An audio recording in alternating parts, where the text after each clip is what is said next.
Okay, today we're going to go over how to abrade a surface. Right here we have some typical UHMW in black that is the most common surface to abrade. The three different methods that you have to abrade a surface are either by hand, orbital or mechanical method, or a wire wheel, which we'll also show you later for surfaces such as rubber or certain kinds of silicone. Always remember to use gloves and safety goggles when using any kind of power tools.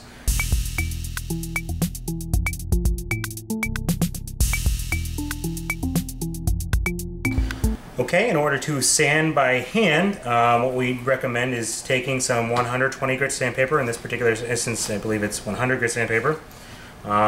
We recommend either 100 or 120 grit because it seems to work best with most plastics, opening up the surface to bond to. To do it by hand, what you want to do is fold it so that it's easily grippable and you have control. And then gripping it so that your hand completely covers the surface. You need to use your hand or a sanding block, but just begin by vigorously abrading the surface. And what you're trying to do is control it so that you get even abrasion over the surface.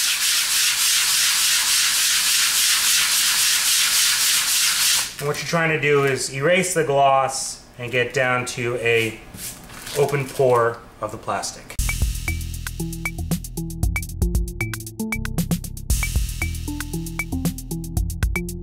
Okay, the other method of abrading a surface is by using an electrical sander such as this.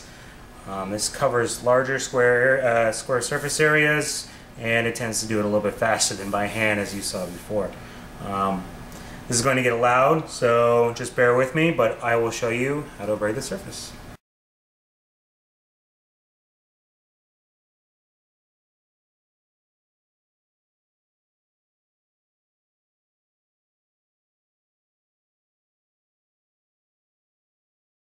And what you're trying to do is get away from that gloss surface and get down to an open pored surface. Obviously, we recommend cleaning thoroughly after you abrade the surface and getting it down to as bare a surface as you can.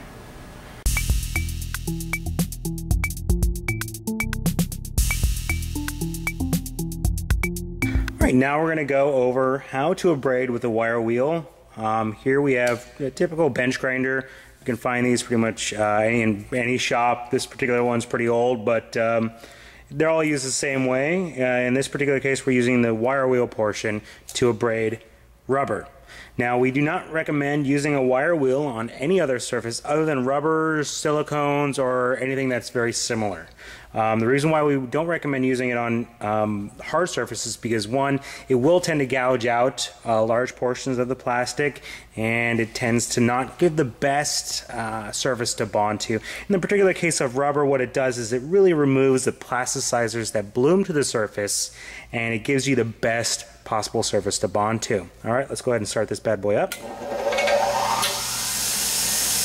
And what you want to do is let it get to the full rotation rate, which it's at now. Go ahead and take your rubber, and what you're going to do is just go ahead and, using small portions at a time, abrade the surface evenly.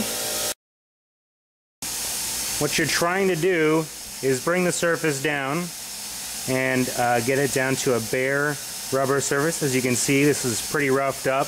There's quite a difference between this and the already existing surface, and what you can do is, the whole point is to definitely remove this top layer and get down to the just mill thickness layer right below it, and that tends to be the most bondable surface in the rubber to get down to. Let's go ahead and clean this up a little bit more. And it looks like we're down to the necessary portion of the rubber. This particular rubber is filled, looks like with a fiberglass mixture. That is okay. You can bond to that quite readily. And in most cases, after a thorough cleaning with MEK, or xylene or a very similar solvent that we recommend, you can get down to a very easily bondable surface in most rubber cases. This particular one, I believe, is not a natural rubber, which case it gets easily bond to.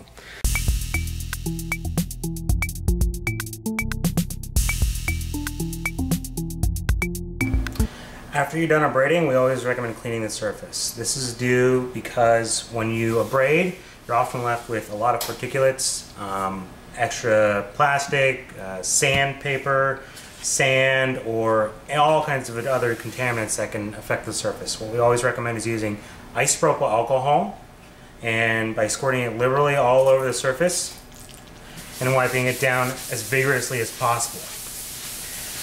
And we always recommend doing at least a couple of wipes in order to get it down to the most bondable surface that you can.